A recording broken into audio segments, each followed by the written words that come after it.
and welcome to AEF TV in association with Angelati here at AEF 2017 in Copenhagen. I'm joined now by Joe Segal, who works for a company called Bbox. And Joe, first of all, welcome. Thank you. Thanks for taking some time to join us. And one of the reasons why I wanted to talk to you, just to contextualize it, and for those of you who are watching, is we've had a lot of interviews today, energy ministers talking about various issues, but one of them is a common thread, which is about how to quickly give access to power in rural areas, and there are lots of different ways of doing that. What is interesting to me and why I wanted to talk to you is the way you guys are going about it. You can explain that better than I can. So you just bring the whole Bbox solution, your philosophy to life a little bit for us. Sure. Yeah. So Bbox was founded about 7 years ago. And for the first 4 years, all we really did was focus on, selling wholesale. And the problem with that is that end customers can't afford to purchase a solar home system. If they can, they expect a huge amount of functionality for what they get. Let's rewind one step. Your system is a solar home system. Yeah. Which you've got it on your stand, but it looks like a pretty neat box. Exactly. And that arrives. Yeah. And you self-install, or it exactly. gets installed? So we install for the customer. Right. We install the 50-watt panel on the roof. Yeah. We install the control unit, as we call it, which controls a battery inside. We install that inside their home. And then we wire up their house, providing wiring for the lighting, for the TV, for the radio, phone charging. And we make sure it's all very neat and finished well. And we make sure it's working, functioning properly. And then we even educate the customer and the consumer so that they understand how to use it and the benefits and the reasons and how to pay. And what sort of load can you run off the back of it? This is a lighting solution? This is a... Yeah, so it's lighting, TV, radio, phone charging, anything like that. So that is our core flagship product. Right. We do have a range that goes up and beyond that, but the core product is really about that single system. Let's stay there then for a second, because it is interesting.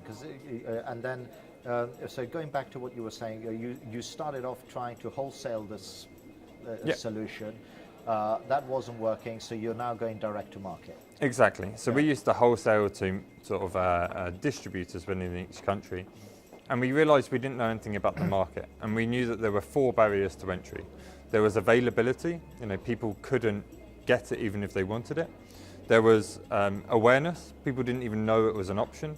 There was affordability, which I think speaks for itself, and there was also reliability. And that's down to the fact that there was a lot of cheap, low quality products that were being flooded into the market, and nobody was following that up with service or maintenance. So it meant that a huge reputational problem came around.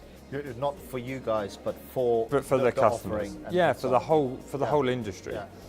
Customers, when you approach them in Nigeria, in Kenya, in Rwanda, we went up to them and said, "Hey, do you want solar?" And they said, "No, solar doesn't work." Right. And we were shocked. We were like, "But why?" Because people had gone in, given away free products, given them a product, and it worked for 2 months. It worked for a month. It may have even worked for a year. But after that, it stops. And then the customer is left with a product that they've paid for, or they haven't paid for, but it's broken. And they can see solar means this broken product in my house. So the connotation is there that nice idea, but it doesn't work. It doesn't work. So how did you guys actually go about breaking that perception down? Because that is not a small job. Especially where you are talking about an environment where it's not like you could send out a load of email blasts, right, and things that. You have to approach it slightly differently. It's quite interesting to just hear how you guys went about that. Sure. So what we realised is we needed to provide, solutions to each of those four barriers, really. And so for the availability, we put sort of last mile shops in the villages near the customers, so they felt as though there was a presence. So there's like a service centre, effectively. Exactly. Yeah, I mean, it sort of acts as a shop, but not really. A service centre is the best description for it. And then we had sales agents that went out and told people about it and sold it to them. And these were people from the village. We knew that if somebody like me went into rural Rwanda and Kenya speaking English and trying to sell to them, from my perspective, they wouldn't understand it. A, it would be expensive, and B, they wouldn't believe it. There's that expectation of there needs to be somebody local telling me this, otherwise I'm not going to believe it. So we hired local staff and we trained them and brought them into it. And then the third point of affordability, is really about the fact that the system is worth, say, $300, and they can't afford that. What they can afford, however, is $10 a month. It's about having that saving and that capital up front. So we offered a payment plan, which broke it down into $10 a month. And so that overcame most of it. And then we realized there was still this reliability issue. So how we overcame that was really providing full maintenance. We said to them, okay, solar doesn't work, but you give us that $10, and if it doesn't work in the first month, then we'll fix it for you and give you another one. And if it does work, you keep paying. And if anything breaks for the duration while you're paying, we'll fix it. And so as soon as, there was slow progress at the beginning, but there were always early adopters that say, yeah, we'll give it a go. This seems believable, we'll try it. And once we started to do it and it started to be successful, people started to believe us and they gained this sort of reputational snowball. And then you get word of mouth exactly. And so on. So you tag the service level agreement onto it. Now, looking at that affordability piece, that it's a neat solution. But the other thing, so the reason why I'm asking you these questions, because I'm trying to, what is interesting is that you guys are solving the problems that seem to be a big deal just by looking at things slightly differently. Yeah. And there's always the talk about, oh, people can't afford it, or they won't pay, it'll be a nightmare to collect it, it's, that disproportionate overhead. Sure. But you guys have solved that by, it's integrated into the box, and it's done via a mobile phone, right? Exactly. So we have a GSM connection to the box, and that enables us to monitor it, to see how it's being used, and that enables us to sort of learn from it and be able to improve the product. But the main importance is that if a customer doesn't pay, we can switch it off, and that incentivizes them to pay on time and effectively. And we also have a location tracker, so we know the approximate location. So that means we know where it's been installed because we did the installation, we know their phone number, we know their ID from when they signed up, and we also know that they can't use it. So they're not getting any benefit out of it. We can call them up and say, if you don't want to pay, we'll come and collect it. And if you're not going to pay, we'll come and collect it anyway. So then we take it back. Fine too. It's not a problem, yeah. Situation changes or whatever. Exactly, and we can repossess it, we refurbish it, we clean it up, we make sure it's working perfectly, and then we redeploy it. So that means from an investment point of view, investors know that we're not just losing products. If a customer can't pay, we're not like, oh well, we've written it off. We bring it back in and we redeploy it. Our loss rate is something like 0.01%. It's such a small, negligible part of the business that it just goes to show that business process really works. So, just conscious of time, but pushing that on a little bit, it strikes me as if there is a type of a mentality or thought process issue where you've got a community that has always been central command and control type thinking, and going, right, oh, how do I do that? And then stuff gets stolen and people don't pay for it on time, and so that's like one area that's approaching it. And then you've got companies like yours, and there are others around, who are approaching it from a different way, which is almost like, hang on, there's a problem here, let's just fix it, and this is how we fix it. Can you see those two kind of converging? Because you're talking a little bit about you guys are now building bigger plants, bigger solutions, and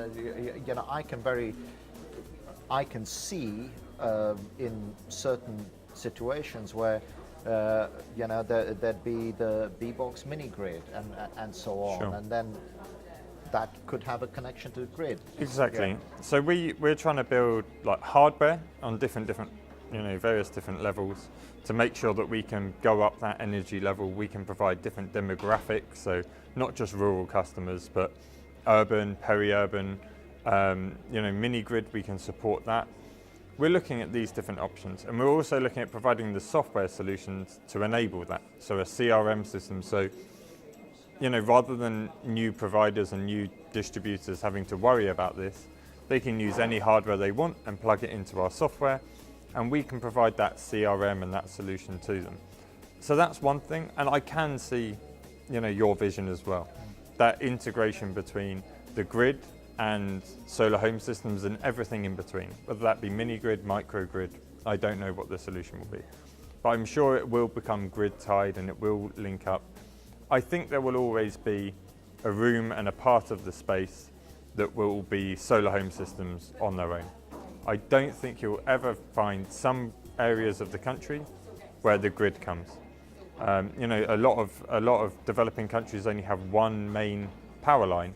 They're never going to split that off and spend millions of dollars to invest in spreading that across the country, when the people that are using it are only going to be paying $2, $3, $4, $5 a month. It doesn't make sense for them, I don't think. The payback period becomes too large, and I just don't think it makes sense. So that's one thing we're interested in. And I think the other thing that we're really interested in is about how you provide those appliances as well. It's not just about the energy, it's about making sure they use the energy wisely in many ways. That energy efficiency piece. Yeah. And it's just sort of a last question to you, and it's a bit more of a market question. Do you think that more needs to be done? Because again, I talked to so many people at AEF, and during the course of the year, some are more tuned in than others about different solutions to solve the problem. Mm-hmm. Others, in my view, may only be getting one side of the coin. Do you think that we as an industry need to do more to in not just in the areas, but also at a sort of governmental level, mm-hmm. saying, look, there is already on the ground a series of technologies that can solve that problem. Yeah. It doesn't have to be Bbox, but it can be something like that. Sure. Do you think there's a lack of knowledge there from a ministerial level about how they can deploy it right now? I think so. I think there should be more clarity about almost like the different tiers and the different levels that there are. I mean, there's obviously the Pico solar, so a lantern. There's the small solar home system, there's the medium, large, and then you've even got mini grids, micro grids, grid-tied solutions, and even solar farms. They all sort of, for me, fit in that same tier in that pyramid structure. I don't think there's that understanding of where each of those fit in the market and in the industry, and I don't think that is being communicated clearly to governments and to industry leaders and really to financiers. I mean, I think there could be work that made it clearer of what are the risks with each of them. Yeah, there are risks on solar home systems, but there are also huge risks on mini grids. I mean, I don't think there's massive risks on hydropower, right? Exactly, there's risks on everything, and it's about understanding what the risks are, what the rewards are, and trying to plot it as if you want to solve this problem, you probably want a mini grid. If you want to solve this problem, you probably want a solar home system. If you want this, you just want a Pico solar. And I think that's something that's really interesting. And the other side of it as well is getting people to understand that there is a difference between sort of energy poverty and energy access. There's energy access is, I've got a light. But energy poverty is overcoming that idea of, I want 4 lights and I want phone charging and I want a TV. And that's a big step above just giving somebody a rechargeable torch. And that is a great point to leave it, because I think it sets up other conversations. And Joe, thanks a lot for joining us and just putting that into life. And thank you very much for watching.